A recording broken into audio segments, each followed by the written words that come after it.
honest, it hurts to suffer. It hurts to kind of, like I said, have your Jonah moments. But if you don't have those moments, you're not able to grow. You're not able to flourish and to prosper into what God really wants you to be. And so oftentimes I think back to those days where it was a struggle. I mean, like the accounts were red all the time. You're praying that they don't cash the check yet because you get paid the next day.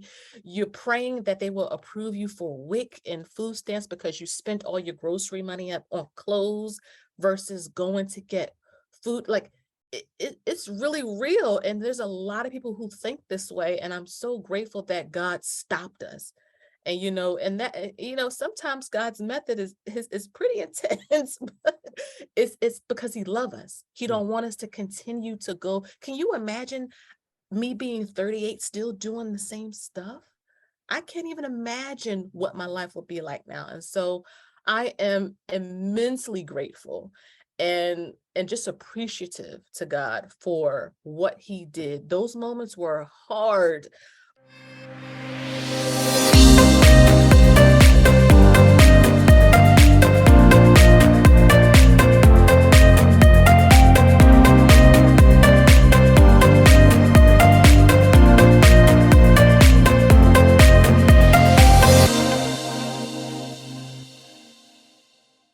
Hello and welcome back to another episode on the Wealth in Christ Show, a show where we inspire the masses to become financially free while building God's kingdom.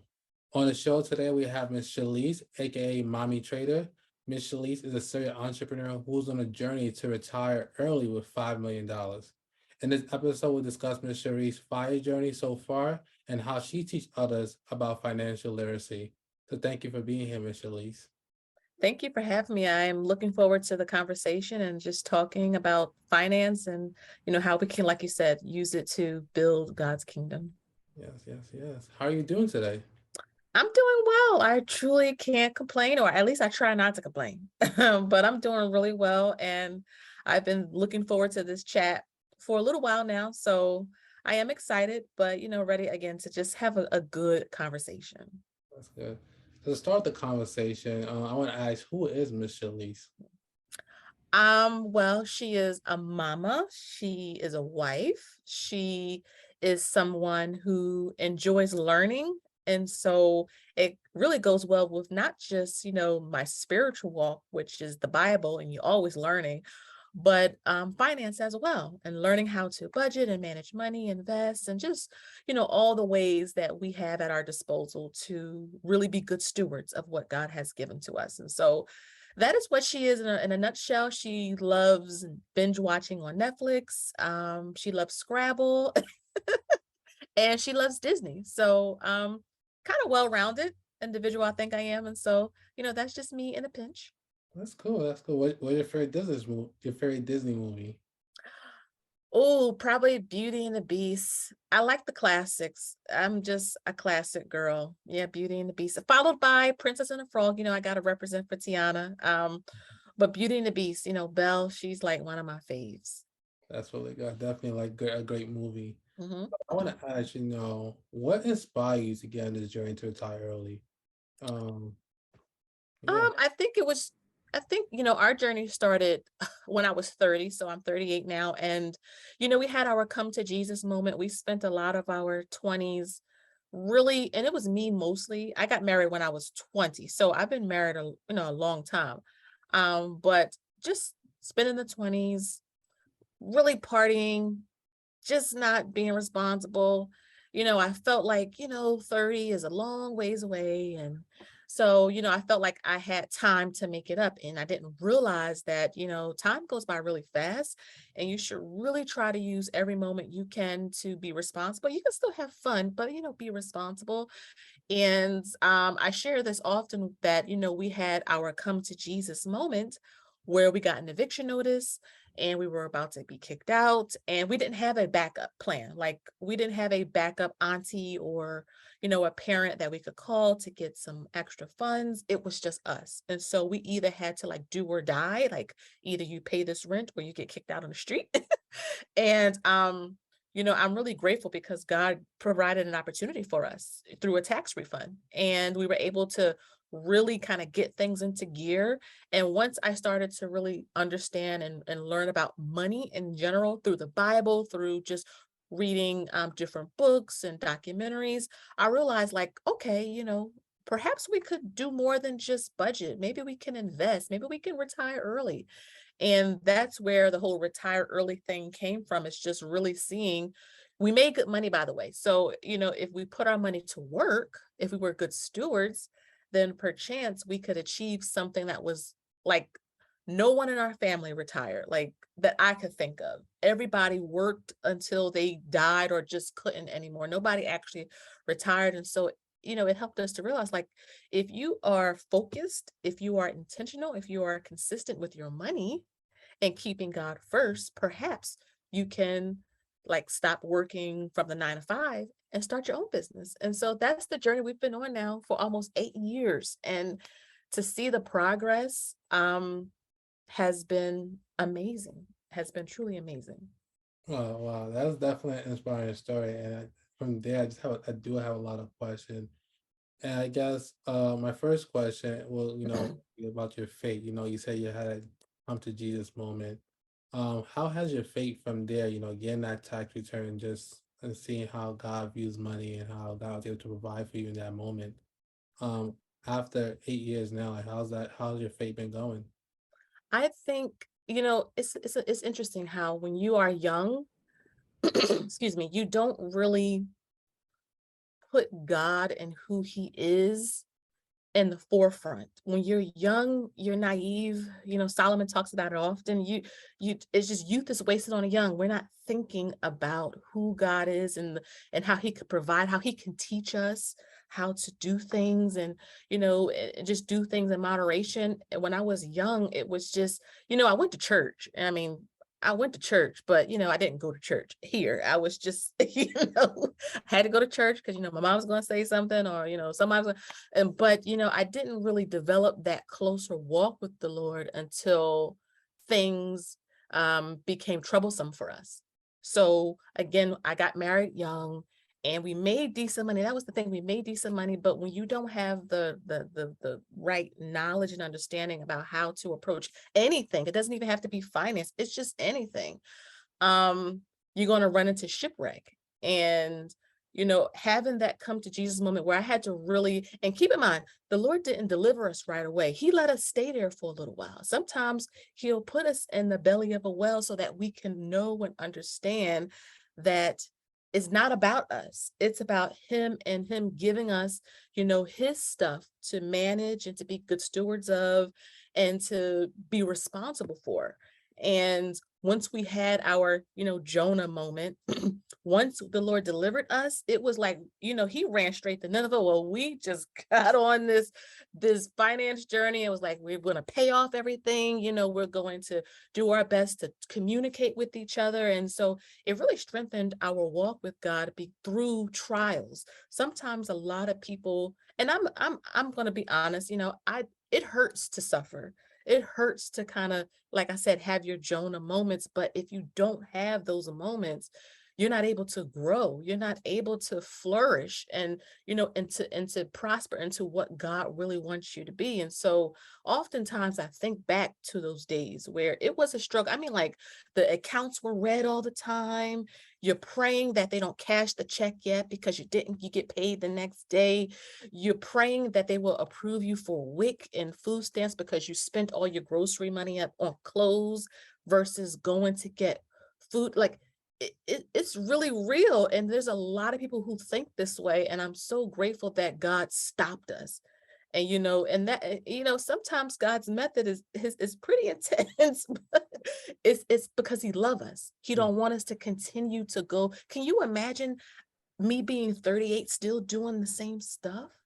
I can't even imagine what my life will be like now. And so I am immensely grateful and just appreciative to God for what he did. Those moments were hard, but without it, I know we would not be where we are today. And so I always try to encourage people, don't fight the fire. When the Lord puts it on you and it gets hot, it's because he's trying to refine you. He's trying to make you to be better.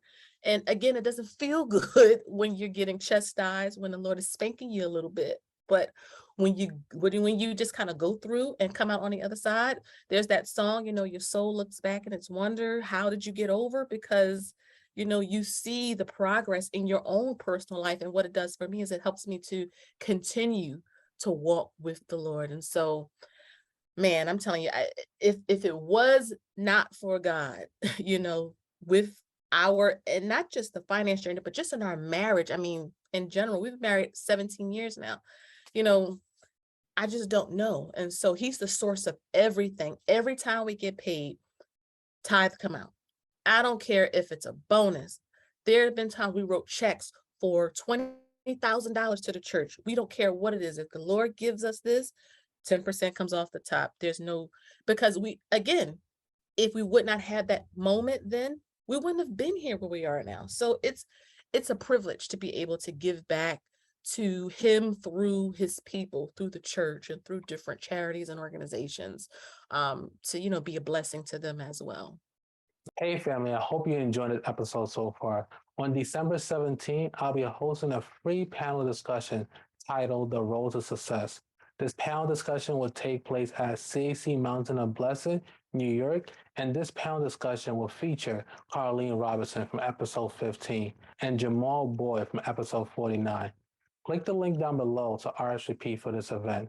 Now back to the episode. That's really inspiring. And I thank God for your transformation. And just hearing your story kind of reminds me of what's going on currently now. A lot of millennials, they're making more money than their parents. Mhm. But what you find is that a lot of them are spending more than what they actually have. So what would you say to, millennial or Gen Z who maybe listen to this into who thinks Okay. that 30's far away, 40's far away, they have all the time in the world to do as they please. What would you say to that person? Oh my goodness. What a great question. I have a daughter who is 16. So this is right up my alley. And so I always try to really have, and not just me, but my husband as well. We have open conversations with her about money. She, is on social media. Social media is extremely impressive in terms of it will flash, sparkly, shiny things in front of you. And if you're a teenager or a young person, you feel compelled to go ahead and just, you got to have that. You got to do that. You got to look like that, be like that. And one of the things that I try to communicate is that 99% of everything you see on TikTok, Instagram, and Twitter is a lie. It's a filter. It's literally just kind of they're editing out this, they're lighting that, they're cropping out that. And so what you see is this shining object, and now you want that. And I tried to help her to understand that that is not reality. This is reality. People work for a living. You have to save your money. You have to make sure you give some of your money. You have to make sure that, and one of the things that I do is I tell her, I say, when we go on vacations, you like when we go to Florida, right? She said, yes, I love when we go on vacation and we stay at hotels. I said, well, what's going to happen when you become a young woman? You don't expect, and my husband will tell her, like, we're not going to keep paying for you at you're 25. So she's like, you know what, then I need to get a good job. I need to make sure that, I get good grades in school so I can get a scholarship. And I said, when you do things this way, you're setting yourself up for success, and you are setting yourself up to really do the things you want to do. And I always try to communicate with young people, and I have nieces that are 17, 16, I have godchildren who are 18 and things like that. And I tell them it's not a bad thing to have fun. The Lord doesn't put us here to kind of lock us up in a prison cell and you can't do this, you can't that. He just wants you to be wise. Yeah. If you get $10, and I tell her, if you get $10, save two of it. You're not going to miss it, to be honest. Because every time I go to the store, I buy everything anyway. So you're not even going to miss it. Put $2, save $2. Make sure you give $1 away to help someone else, give it to the church or whatnot. And then you really try to figure out what is it that you're in terms of, like, she's saving for Christmas right now. So Christmas is coming up. So be wise and just allocate a little bit of your money's allowance, jobs that she does. And that way you can have what you need when you need it. And that's something that I try to tell a lot of my nieces and nephews, is that everybody is going to have a life experience. You may not have it now because you're at home with mommy and daddy. We kind of shelter you from the storm. But see, unlike what they communicate in social media, when life hits you, it's going to hurt you a little bit, and it's going to hurt you in your pockets. And you need to make sure that your faith is strong where you can pray and ask the Lord to give you guidance and direction. But when He placed things in your hand, that you can be responsible, because there's no point. And I've been in this situation where I asked the Lord to please open up a door so I can pay my rent. He will open up a door. I'll get a little bonus at work. I get the bonus in my hand. I forget all about what I asked the Lord for, and I'm at the store buying clothes. It's like, ding, ding, ding. So, I tell her, my daughter and my nieces and nephews, about the mistakes we made. Like, I get it. You want to go out. You want to enjoy yourself. Do it on a budget. Budgets are not meant to be restrictive. They actually give you freedom. It tells you you have this amount to go ahead and have fun, but you have this amount to make sure you have your books paid for school. That's all. That's all it does. And so, I try to tell millennials, you may think that at 16 or at 18, you have all the time in the world. Number one, who's to say you're going to live until 30? Young people are dying nowadays. Actually, it feels like it's in droves now. Right. At least that's what the older people in my family tell me. They always tell me that, like, it seems like the young people are just dying now, but that's true. And another thing is that you want to be able just to prepare and to lay up some things in case, a rainy day comes, to be wise, like the ant. You take a little bit and you just store it up in case you need it, because again, when life happens, you need to fix your car, you need to, fix something in your home, you need to do this, you need to do that. You have the funds or the ability to be able to do it. So that's what I always try to communicate. I try to be really honest with them, but again, try to come from a place of compassion. Like, I get it, I understand, because I was once there. But you can be wise in your dealings especially when it comes to your money, especially when it comes to your money. I definitely agree with that. You remind me what you call it, a theme that was in I think the richest man in Babylon. He spoke about saving one piece of the gold. If you have 10 pieces of gold, and I feel like that's very important because that 10% can compound over time to 1,000, 100. Mhm. And I want to go back to something that you mentioned earlier in terms of you saying that knowing your family necessarily retire. And I want to ask, how did that motivate you to want to retire, seeing that no one in your family ever done that? Like, how did that motivate you? It was a huge motivator because when I went to college, and okay, so let me back up a little bit. So I grew up in the inner city. I grew up in North Philadelphia. If you don't know anything about, it's the hood. I mean, for lack of a better word, it's the hood. So I wasn't around individuals who achieved what I saw on TV. Even like with Family Matters and The Cosby Show, I didn't see that family, not just the family dynamic, but having careers. It was the people that I grew up around, it was always just one constant struggle after another. It was just a cycle of just struggle. And when I went off to college, I was able to experience people from different walks of life, from different races, from different backgrounds, and nearly everybody, all of my friends had family who emulated what I saw on TV. So I figured, okay, well, maybe I'm just kind of doomed to kind of be on the struggle bus for the rest of my life. But then once I was able to have conversations with them, once I was able to continue my studies through college and internships and just talking to different professors and really just expanding my circle, I realized that that doesn't have to be my story. That doesn't have to be my end. And what I decided to do was, instead of kind of, because I used to play the victim a lot, instead of playing the victim like, woe is me, I grew up this way, I didn't have a head start, I didn't have this or that.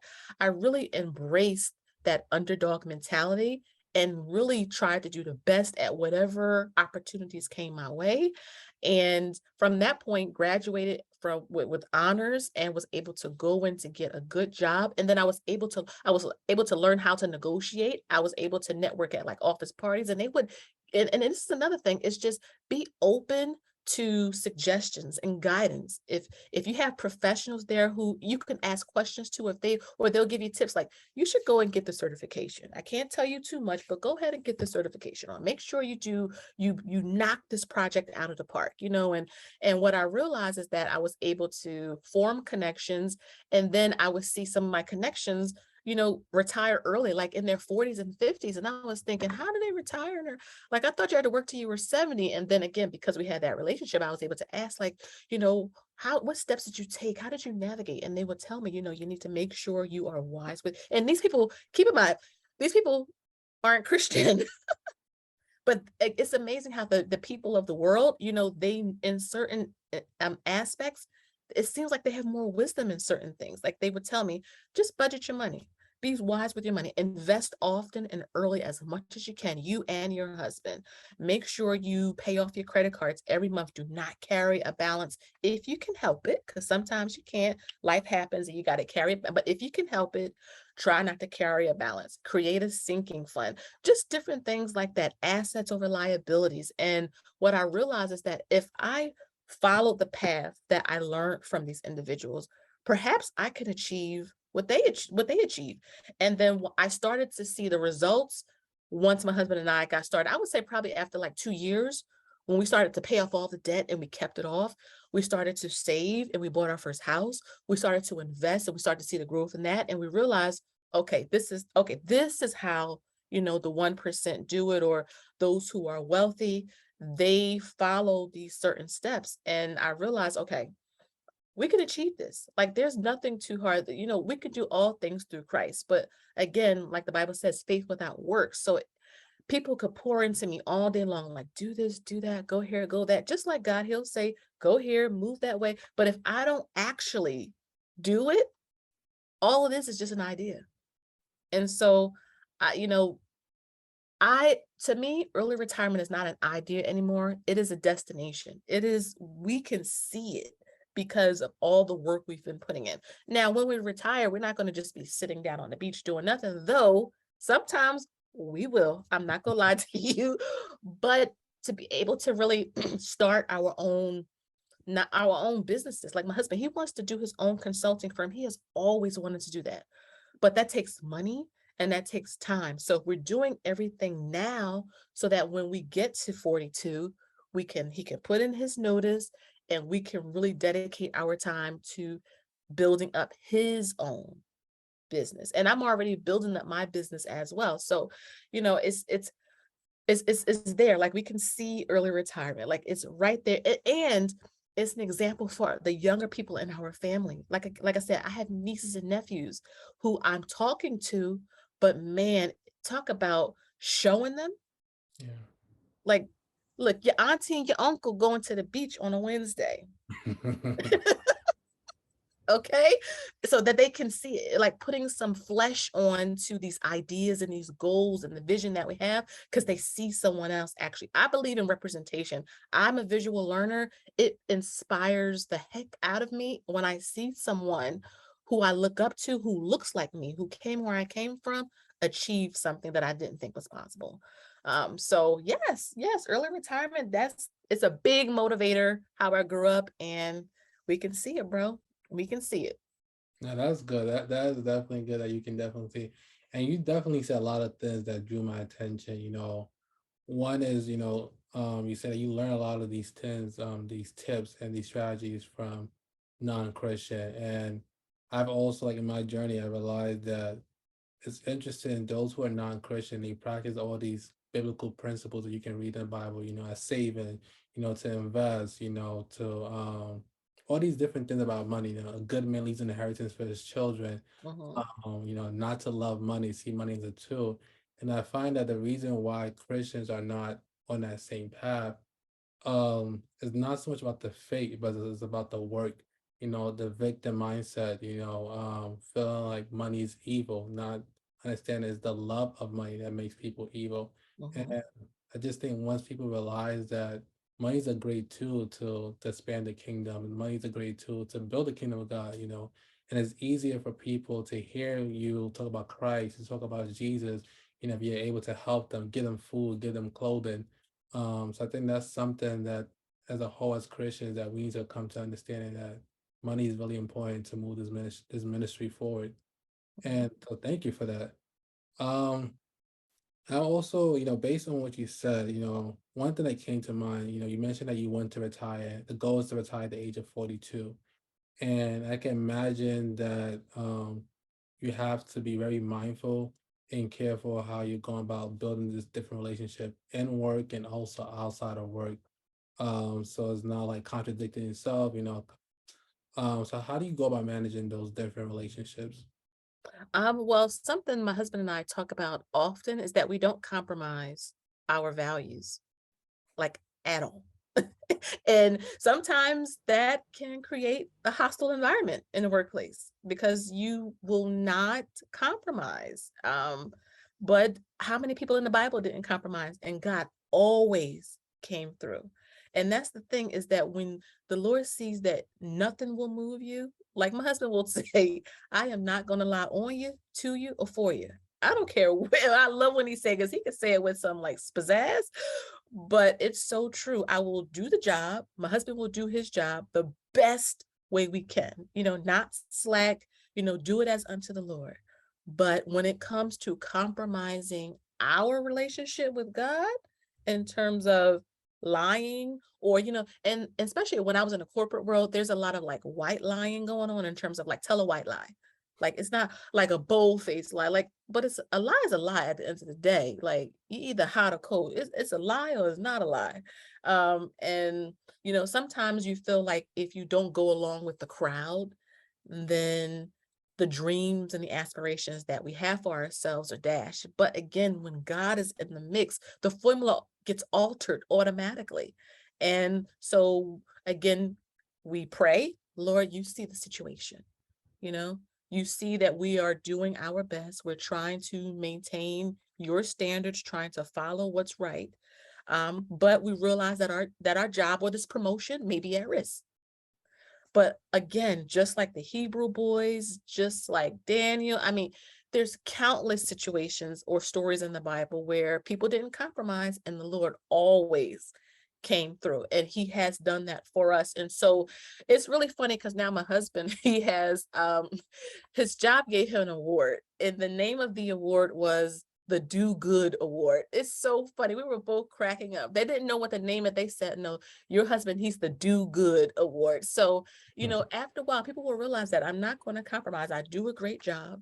If that is not enough, then maybe it's not God's will for me to be here. And you know what? You have to be okay with that. Like you have to really put it all on the altar. And in this journey of, especially when it comes to finance and money, you got to put it all in God's hands. And trust me, he'll watch out for you. It may not seem like it, like you got to give in to peer pressure, because in the corporate world, that's a very real thing. Like you got to give into it, but no. Mm-mm. Like, and I'm telling you, every single and my husband is an executive at his company. And again, it's the testimony. Every single time when you do, God will do. The heart of the king is in the hand of the Lord. Like you don't got to worry about what the boss is going to say. When you focus and you do what's right, the Lord know how to touch. He know how to touch people's hearts so that they'll do. Yeah, yeah, Mhm. 100%, yeah, 100% right about that. And I'm glad that you mentioned that. And while you was also talking earlier, you mentioned about how you paid off debt in order to get this ball rolling for you to become financially free. Um, and I want to ask what were some steps that you took to pay off the debt to not have a high net worth?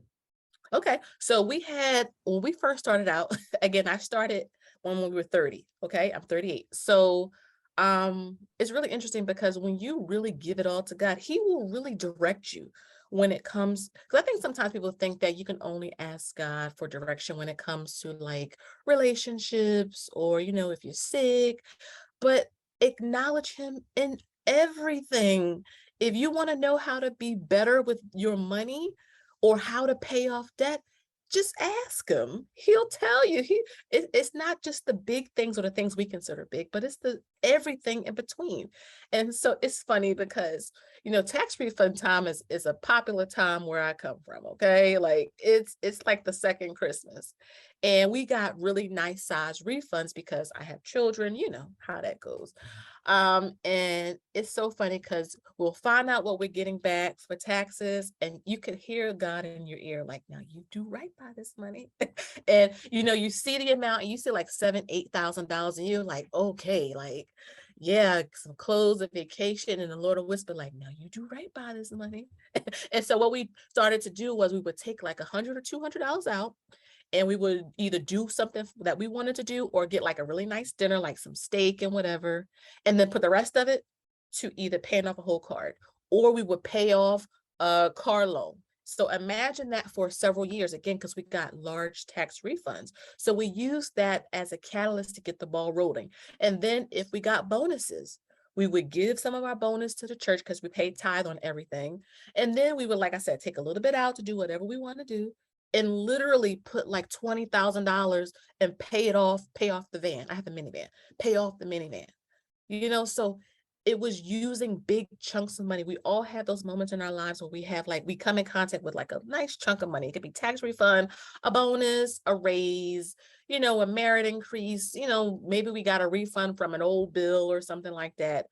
Use those opportunities to help get yourself ahead. I cannot tell you how or where we would be if we did not use those moments. And so again, and the thing is, I initially thought, because I was hesitant at first, like, if we do all this, maybe we'll need the money down the line, or is this really going to work? And I cannot tell you how motivating it is not to have a $400 minivan car payment every month. It is because you're like, oh, I get to keep this money in my pocket. Yes, because you use the money that you received, that big chunk, just pay it off. And now it's in your memory. And so I always tell people any big chunks of money, and on my channel is really funny. Like around the tax refund time, I'm like, okay, you hear me in your ear. You get $10,000 from the government. Be wise with this money, so that it doesn't burn a hole, in our pockets. And so, yeah, that's how we got started. Big chunks of money, pay off a credit card. We stayed out of debt, pay off the car loan. We don't get another car. We just ride it until the wheels fall off because my husband and I both have older cars. There's nothing wrong with them. So we just keep driving them. Hey family, I hope you're enjoying this episode so far. And if you are and you have yet to subscribe to us here on YouTube, please hit the subscribe button. And also, if you're listening to us on Apple Podcast and you have yet to leave us a 5-star review, please do so. Now back to the episode. Wow. And one thing that I'm seeing in this conversation is that you still have the fire, despite 8 years later. And oftentimes in the generation, people want things now. They want to reach financial freedom now. So I want to ask, how do you continue to maintain that fire? 8 years later, and continue to go and still see the light at the end of the tunnel. I think I'm a visual person.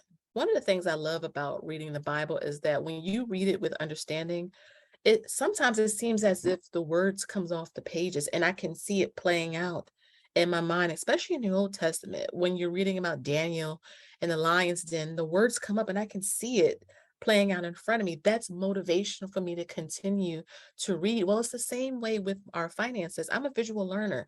I use planners and spreadsheets and trackers, and I keep them all so that if times get a little tight, or if I'm not feeling as motivated, because sometimes I do, I go back and I look at the journey so far.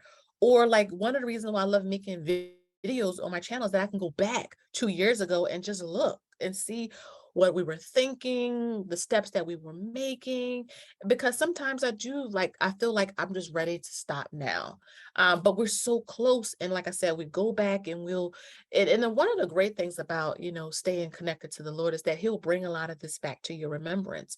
And he will like put it on my heart to go look at your old, I have planners from several years ago, planners where I was like, okay, I'm going to make this car payment or I'm going to pay this credit card off. And I'll go back and I'll look at it like, man, well, like we were really on fire then. And when times were tough, when times were tight, things happen. I have a special needs son. So when he was diagnosed, there was a lot of emotions going on inside of me. And I'm an emotional spender.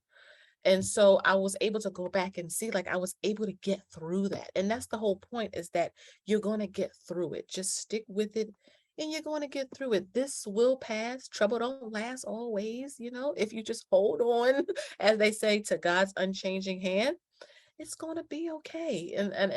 And that's what I used. I'm a big affirmation person. I love, and not just affirmations, but spiritual affirmations as well, because I think it helps keep me grounded. It helps keep me focus when it does get hard. Because on this wealth building journey, there's times when you just don't feel like it. There are times when you just want to just shop and get whatever you want. There are times when you're just ready to kind of give up. But again, the Lord gives you those, or gives me anyway, those visual reminders like, go back and take a look. Go. And that's why we read the Bible over and over again, right? Because sometimes you can go back and you may have missed something that you didn't realize was there before. You can gain some new insight on something. And so it's the same way with my notes. Just go back and like see where you guys were, how you were doing.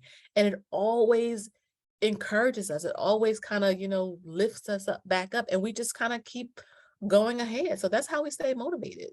That's where it always works. And I suggest anyone do that. Keep a vision board, maybe a particular Bible where you can, if you're on your money journey, you can go. I think they even have like some faith-based finance books where it's like scriptures that will help you to kind of stick to your money goals. I mean, a lot of really good resources out here for people who want to stay motivated. So those are just some of my suggestions. No, then I definitely appreciate you sharing your suggestion. And I want to ask, I'm sure you have learned a lot of lessons in this journey, this fire journey. What are some lessons that stands out that you want to share with people today? There's two. One, never doubt yourself. I don't care where you came from, what the situation looks like. One of my favorite scriptures in the Bible is weeping may endure for a night, but joy cometh in the morning. Sometimes you just got to get through it. The hard times when you are trying to get on track with your finances, if you're trying to get a better job, if you're trying to finish school, if you're trying to pay off debt, you just gotta stick with it, because joy does come in the morning. On the other side of all that hard work is freedom. And so that's one suggestion. The other suggestion, just give yourself grace. I think a lot of times, and it's something that I struggle with, is that forgiveness is key. Forgiveness of the past, whether it's people, whether it's situations. Yes, I didn't grow up the way that I wanted to. Yes, money was always tight. Yes, this happened or that happened, but I can't do anything about it. I really can't. So I forgive them. I forgive the situation. I forgive myself, and then I move forward because I can control that. I can't control anything that happened in the past. So give yourself grace. If you fall down, that's okay. Everybody makes mistakes. When you are on this journey, you are not a robot. That's something I had to understand the hard way. I'm not a robot. I have feelings, I have desires, I have wants, and acknowledge how you feel. But on the other hand, what are your goals? Is this going to really satisfy how you feel right now? If it's not, just take the moments to kind of, get the cry out and then stay on path with your goals. And so, just really keeping your eye on the prize and give yourself time. It takes time. This is the third one. It takes time. Rome wasn't built in a day. You got to give yourself patience. Really is like one of the greatest virtues. You really long suffering. I mean, the Lord talks about it all, especially in one of the Beatitudes. You're like, be long suffering. You got to just endure, especially if I mean, anything, right? If you have a baby, it takes 9 months. If you're in a relationship, if you're trying to build wealth, if you're trying to pay off debt, I mean, unless you come into a large sum of money, you can kind of it can happen overnight. But I feel like when you kind of work through it and it takes your time, you have a better appreciation for it because you've kind of been through the trenches, you've been through the highs and the lows. And so, you feel like I said, you have a greater appreciation versus if it was just kind of put in your lap and you didn't really know what to do with it and you kind of squander it, if that makes sense. So yeah, just give yourself time. It's okay. It's going to take some time, but if you stick with it, I'm telling you, whatever your financial goals are, they will happen. So that is my what I'll leave you with. Those are really great tips, and I definitely agree. Being patient, because in this generation is about microwavable. We always Mhm. get the thing right away, and it's important to understand God's time is not our timing. Yes. 1,000 days is like 1,000 years is like one day in His eyes. Mhm. So it's important for us to be patient and stay in touch. And it seems like it's something that you and your husband is constantly doing. And I Yeah. do want to ask, because in terms of finance, it's very, especially when you marry, it's very important for you and your spouse and your significant other to be on the same page. Yes. I want to ask, how often do you and your husband talk about money, making sure that you guys are on the same page? You mentioned that he wants to open his own consulting firm, once you guys retire. Like, what was the conversation like? And to include in the plan that you guys are building doing right now. I think that when you are sharing anything, especially something like finance with another human being, there is definitely moments where you're gonna butt heads.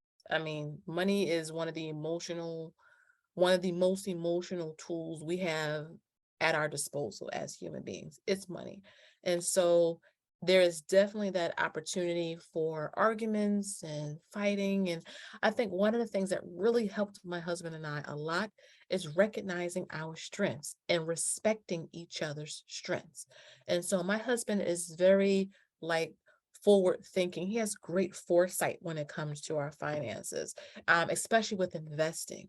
I am great with details, like on the ground. Okay, you have this idea. I can take the idea and kind of figure out how to make it work. That's my gift. And so what we realize is that instead of trying to be everything, because we can't be everything, what are your strengths?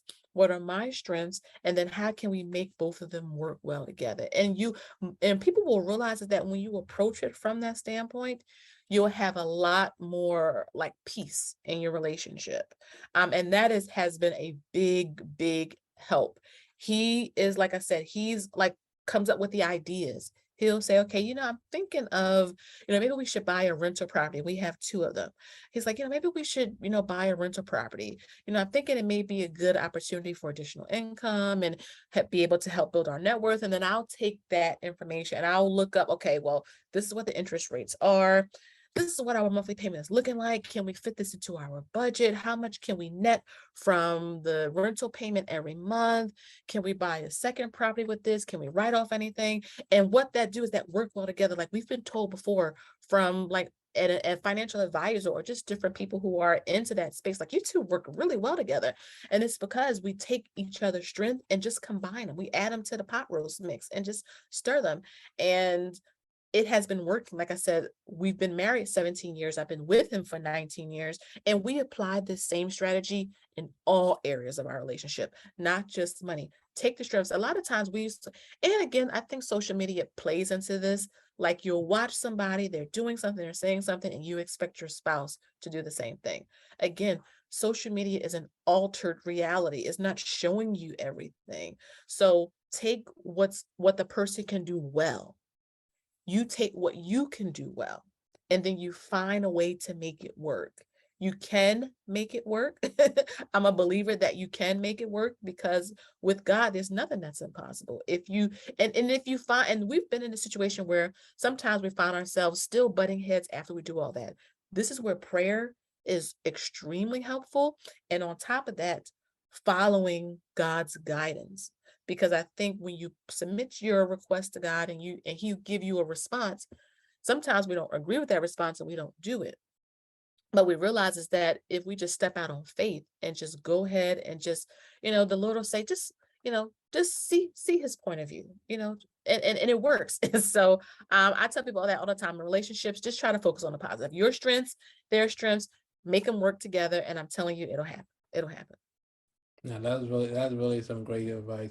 And you mentioned about investing, how you and your husband go about investing, which leads me to ask, how did the name Mommy Trader come about? And how did you get into investing and trading stocks? If you can Okay. talk So I just started the simplest way I could. I went to Google and typed in how to invest. And it brought up a Warren Buffett.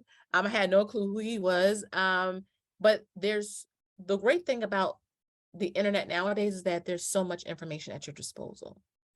And I had to really use my time wisely to learn. So while I was doing laundry, I would watch a documentary about finance. While I was cooking dinner, I would have an audio book, The Rich Dad Poor Dad.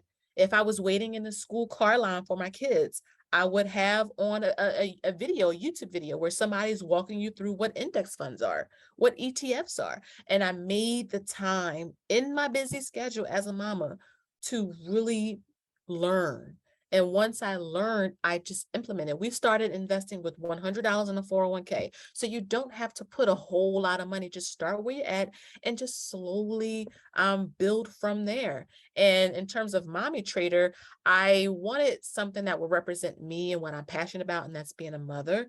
And then the trader part was really trading in debts, all the bad things when it came to money, trading that in for all of the good things that God has for us, being a good, what being a good steward could bring. It's financial freedom, it's peace. I cannot tell you, I've had the experience of like dodging the collection calls. Like I knew the numbers by heart. Like I almost kind of knew the rings, you know?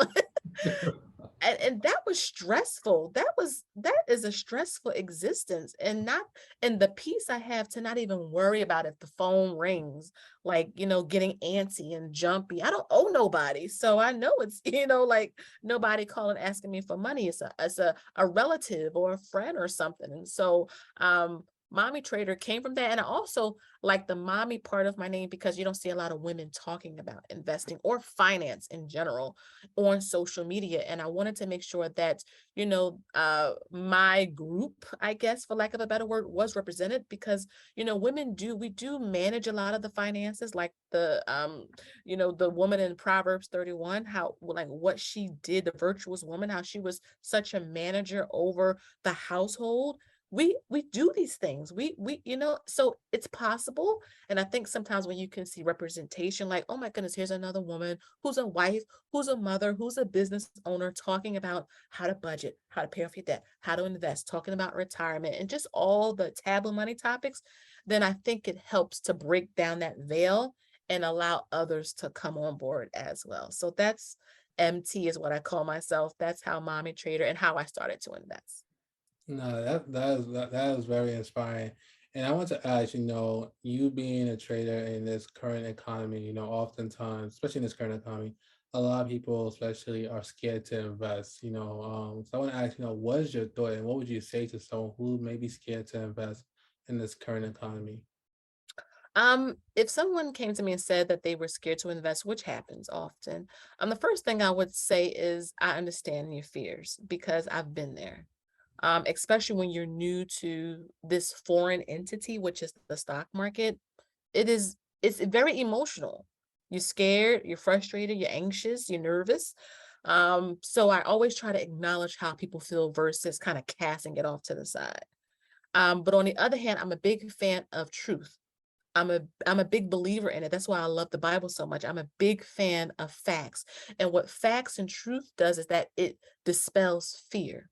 And so what I do is I say, you know what? Most of the people who are rich or who you consider wealthy in this country have their money in the stock market.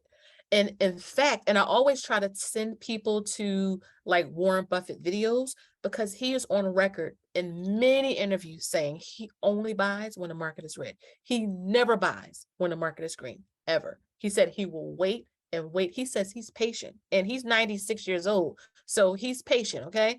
He said he will wait. And I figured, okay, if this is like one of the richest people ever to, have money that existed, then maybe I need to kind of change my way of thinking with that. When the market is red, view it as an opportunity to get into Target and to Amazon. And something else I always try to tell people to kind of make it a little more realistic. I said, now, how many packages did you order from Amazon in the past week? And they'll tell me, like 6 or 7. And I said, well, approximately how much did that cost? They were like, oh, it's like $200. I said, well, did you know one share of Amazon is about $115? Yeah. You can actually own a part of Jeff Bezos' company. And when you make it real like that to them, they're like, I didn't even know that. Say, yes, the stock is cheaper than your order. And so people laugh when I say it because it's so true. Like I have a portfolio client who loves to go to Disney. And she was like, I don't know if I can invest because, investing is hard. I said, well, you just went on a Disney vacation. That was like $4,000. Disney stock costs $100. Yeah. It cost you $105 to get into Magic Kingdom. The stock is less than a ticket to get into Disney.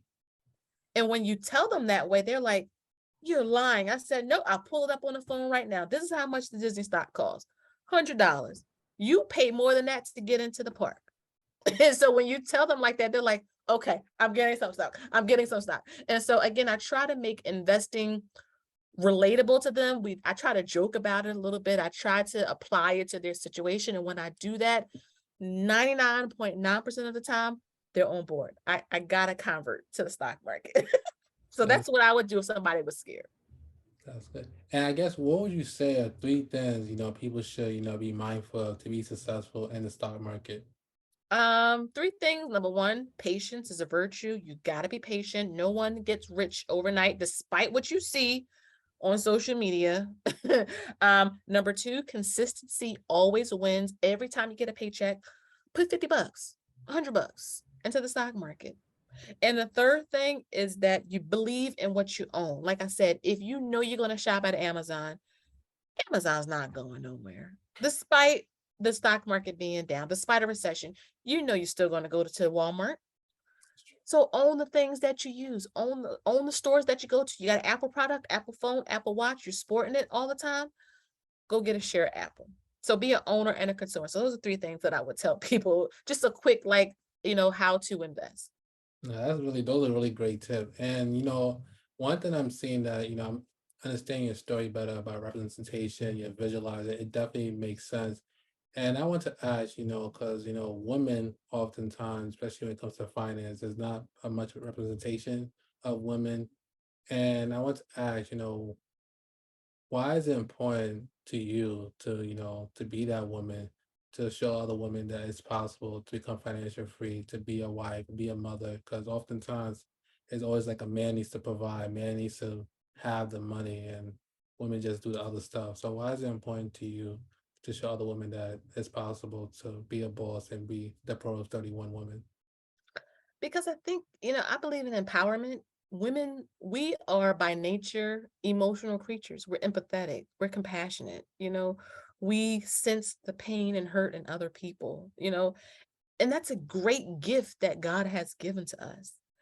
And one of the things I love about finance is that a lot of times, and we don't really realize it, finance, money requires those gifts that we have. Sometimes people can be really harsh in the finance world, in the money world, just harsh, a juggernaut, just stiff, stern. And you need somebody who has that spirit of compassion. Like, it's okay. You made a mistake. You went out, you spent all your money, you know, but now I see that you're learning from it. So let me help you, Kevin, have a step forward. What we have is needed in the finance world. And when I say finance, it's money, it's budgeting, it's investing, it's all the things under that umbrella. It's needed because I think that, especially right now, you got a lot of people that I talk to, a lot of people that have mental illness directly related to money. They don't have enough income, or the job is so stressful. They're fighting at home with their mate about finances. So it stresses them out mentally. And so I think us as women, because we are more nurturing by nature, having that feeling in the finance industry, like, it's okay if you feeling like this, or to acknowledge, how someone may have did something poorly or wrongly, but you help them get up from there. Being merciful to other people when they and one of the things that, really has, I think, put the fire behind me in terms of really trying to get out there in terms of being a female who talks about finance is because God has been merciful to me. And a lot of the people that I come in contact with have a hard time forgiving themselves. They filed for bankruptcy. So they feel like they don't deserve a better financial future because they screwed up in the past. It's like, that's okay. Not that's okay, like you went and got a bankruptcy, but there's nothing we can do about that now. So we're going to learn from that. I'm going to help you to get all the tools you need to be a better budgeter, to be a better manager of your finances. And together we are going to walk side by side down this road called financial freedom together. And I think that if more women were on board with this, what it'll do is that when, whether it's man or female, or man or woman, or young people, because this is really big among young people, is that, I think some of the stressors will be down in terms of, well, you didn't get that job, so you don't need to go and kill yourself. I'm going to show you how to navigate and find another job, because I was denied jobs too before, sharing our story, really talking to people, opening up dialogue. And I think if we had more of that, and I think people want more of that. Maybe they don't realize it. More dialogue versus, one plus one is two, like you will see in a lot of the male featured, channels on YouTube or TikTok or Instagram. One plus one is two. And if people can't understand that simple concept, then they feel like a failure. Mm. Versus, like you said, the gift that God has given us as women is that, okay, you don't get it, so I'm going to draw this out for you. Okay, or I'm going to get one apple, I'm going to put another apple here, and that's how I do with my children. I figure out another way, because that's a gift that I have, that God has given us. And I think together that can work with both men and women. But like you said, representation is important, because a lot of women don't think they can. But if they see another mother who is telling them, yes, sis, while you are washing clothes, you can have something playing in the background. Play Rich Dad Poor Dad on the your phone, and listen to it, right? Because you don't need to like focus folding clothes. You can just have something playing. And you can do two things at once. So that is what I would tell other women who want to start learning more, who want to have more of a voice in their finances, in terms of, what to do and how I would do it, if that makes sense. No, that definitely that makes sense. And I like the way you broke down how I guess a male will break down finance compared to female. Because it's kind of true. A male is very straightforward. It's like one, two, three. While Mhm. women, those people I do watch on TikTok, YouTube is more elaborate. They're more into detail. They're more compassionate, about their experience. While God just like, you get it, you don't get it. Have a nice day. Subscribe. Um, And so it's definitely needed to have more women in the space to talk about their finance. And I want to say, thank you for this opportunity. Thank you for sharing your story and encouraging those who are listening. You definitely have encouraged me. And I want to give you an opportunity to talk about some of the programs that you may have for people to learn more about trading, learn more about investing. Yeah. Okay, so the easiest way to kind of follow along is through YouTube. Mommy Trader on YouTube, same on Instagram, same on TikTok. You'll find me. I have the little icon logo thing up, you'll find me. But I do have private groups. I have like a private dividend group, a private investing study group, which is fun. It's like a classroom type of setup. And I do live. So I'll get a lot of questions that people will ask me in terms of, like, can you explain what a stock is? And I'll be more than happy to do that. Can you explain what an ETF is? And I'll be more than happy to do that. And so I really try to make investing easy for the beginner, because I remember how I was. So everything that I do, every program, every study group, every tracker, every book, I crafted from what I desired, what I wanted when I first started. And it's been a help, I think, to a lot of people who wanted to learn more, because that's my passion, is to make investing relatable and easy for literally anyone, because my daughter is an investor and she's 16. So yeah, that's how you can find me if you want to find me. I definitely want to say thank you, Ms.Shelise. I do have one question. Where do you see yourself in the next 5 years? As an investor, as a mother, as a person of faith, where do you see yourself in the next 5 years? I see myself in terms of spiritual, growing in grace continually with God, being stronger, wiser, being a mother hen to many other young women out there. And it doesn't have to be finance, it could be relationships. Because at that point I'll be married like 25 years. So I got married young, so I understand, I get it. In terms of an investor, multi-millionaire investor, if I'm being honest. We already hit the millionaire status last August. So, well, August of 2021. So really just continuing to do what we've been doing, continuing to give to others. I'm a big fan of giving because I think we can't take all this money with us. I mean, so it's good to be a blessing and to pay it forward in somebody else's life. And to really just, hopefully being able to speak at a conference or something and sharing our story and just talking with people about the importance of being good with your money. So that's where I see myself in a couple years. That was definitely great. And I want you to, you have any closing word for a young woman who may be listening to this interview, watching us on YouTube? What would you say to that young woman who also desires to become financially free? I would tell her that there's nothing you can't do. You have to believe in yourself and you have to put action behind your beliefs. You have to create a budget. You have to be okay with saying no to yourself. You have to understand the importance from a need versus a want, because that will really stifle any progress you want to make in your financial journey. Invest early and invest often. If you don't know where to invest, VTI, that's the ticker symbol, Vanguard Total Stock Market ETF. Start there, over 4,000 companies inside that one fund. And always educate yourself. Never feel like you got it. Always stay in a state of learning. Always be in that position of how can I be better? How can I do more? What can I learn?